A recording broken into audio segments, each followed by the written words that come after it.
राजस्थान की तपती दोपहर थी। सूरज अपनी पूरी आग उगल रहा था और सड़क पर दूर दूर तक धूली धूल उड़ रही थी। जयपुर से लगभग 80 किलोमीटर दूर तक एक पुराना रास्ता भानगढ़ की ओर जाता है।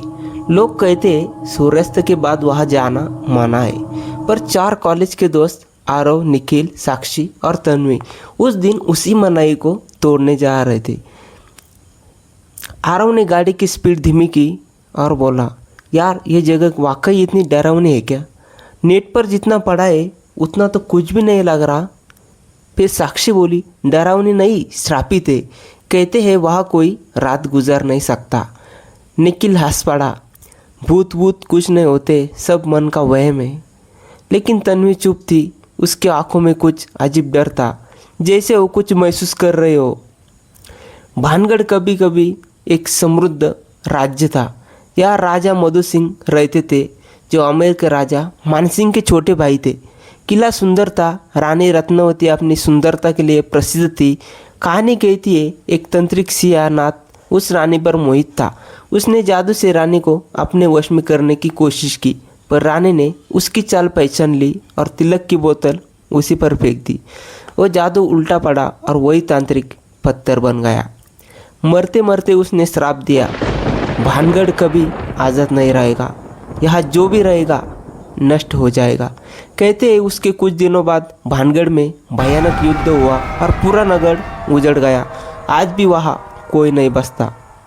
शाम के 6 बज चुके थे जब चारों दोस्त भानगढ़ पहुँचे। फाटक पर लिखा था, सूर्यास्त के बाद यहाँ प्रवेश वर्जित है। गेट के पास चौकीदार बैठा था। उसने सख्ती से कहा, बाबूजी, अंधेरा होने से पहले लौट जाइए, यहाँ रात में कोई रुक नहीं सकता। पर निखिल ने 500 का नोट आगे बढ़ते हुए कहा, बस 1 घंटे के लिए घूमना है, फ़ोटो लेकर निकल जाएंगे।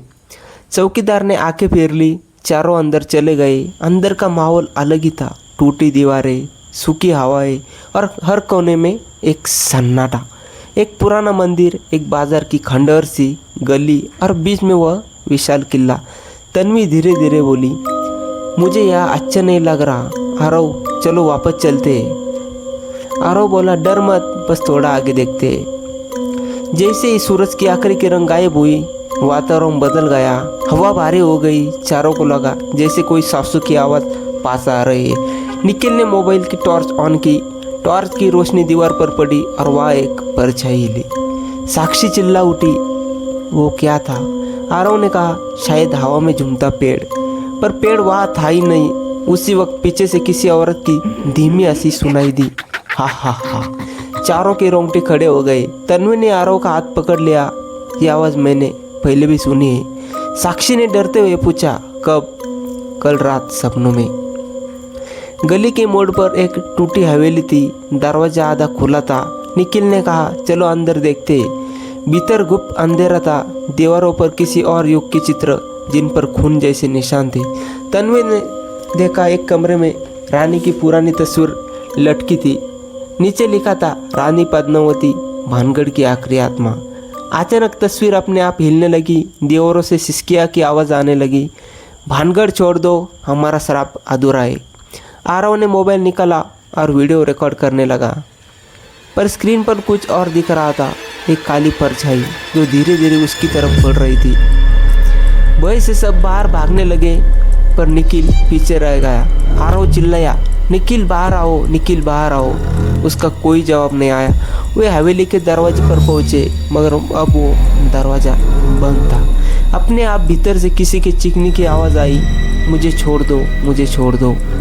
फिर अचानक सब सन्नाटा। जब दरवाज़ा टूटा, निखिल वहाँ नहीं था। सिर्फ उसकी मोबाइल पड़ी थी। स्क्रीन पर वही वीडियो चल रहा था और वीडियो में वही काली परछाई अब कैमरे के बहुत करीब थी। तीनों जान बचाकर भागे। हवा ठंडी और भारी थी, जैसे कोई उन्हें पकड़ना चाहते हो। हर गली में वही आवाज़ गूंज रही थी, भानगढ़ छोड़ दो, श्राप पूरा नहीं हुआ। तन्वी रोते हुए बोली, हमारे पीछे कोई है। साक्षी ने मुड़कर देखा। एक काली आकृति हवा में तैरती हुई आ रही थी। चेहरा धुंधला, आंखें लाल अंगूर जैसी। वो भागकर मंदिर में घुस गए। पंडित का कोई नामो निशान नहीं था, बस दिया जल रहा था। आरव ने दीपक उठाकर दरवाजे पर रखा और बोला, जो भी है हमसे दूर रहो। पर हवा का एक झोंका आया और दीपक बुझ गया। अचानक तन्वी बेहोश हो गई। उसके मुंह से अजीब शब्द निकलने लगे। मैं रत्नावती हूँ, ये भूमि श्रापित है, कोई नहीं बचेगा। आरव और साक्षी घबरा गए। तन्वी की आंखें सब सफ़ेद थी, उसका शरीर काँप रहा था। साक्षी ने कहा, आरव कुछ करो, आरव कुछ करो। आरव ने पास की दीवार पर बने तांत्रिक चिन्ह देखे। शायद वही जगह थी जहाँ सिंहनाथ ने मंत्र किया था। उसने तन्वी के माथे पर पानी छिड़का और चिल्लाया, तुम जो भी आत्मा हो छोड़ दो उसे, हम चले जाएंगे। कुछ पल सन्नाटा रहा, फिर तेज झोंके से सब कुछ शांत हो गया। तन्वी जमीन पर गिरी पड़ी, होश में थी। फिर अगली सुबह तीनों जैसे तैसे बाहर पहुंचे। बोर हो रही थी। गेट के पास वही चौकीदार खड़ा था। वो उन्हें देखकर बोला, मैंने कहा था ना यार, रात में रुकना मना है। तुम लोगों की किस्मत अच्छी थी। आरव ने पूछा, क्या पहले भी ऐसा हुआ है? तो चौकीदार ने गहरी सांस ली और बोला, हर साल कुछ लड़के आते हैं, कुछ लौटते नहीं। तुम्हारा दोस्त शायद अब नहीं लौटेगा। एक हफ्ते के बाद आरव पुलिस के साथ वहाँ लौटा। निखिल का कोई पता नहीं चला, पर उसका मोबाइल मिला। मोबाइल में वही वीडियो था। अंतिम फ्रेम में निखिल की आंखें सफ़ेद थी और उसके पीछे रानी पद्मावती की परछाई थी। वीडियो यही खत्म हो जाता है। आज भी अगर रात में भानगढ़ के पास खड़े होकर ध्यान से सुना जाए तो किसी के फुसफुसाने की आवाज़ आती है, भानगढ़ छोड़ दो, श्राप अधूरा है। यह कहानी वास्तविक भानगढ़ किले से जुड़ी है।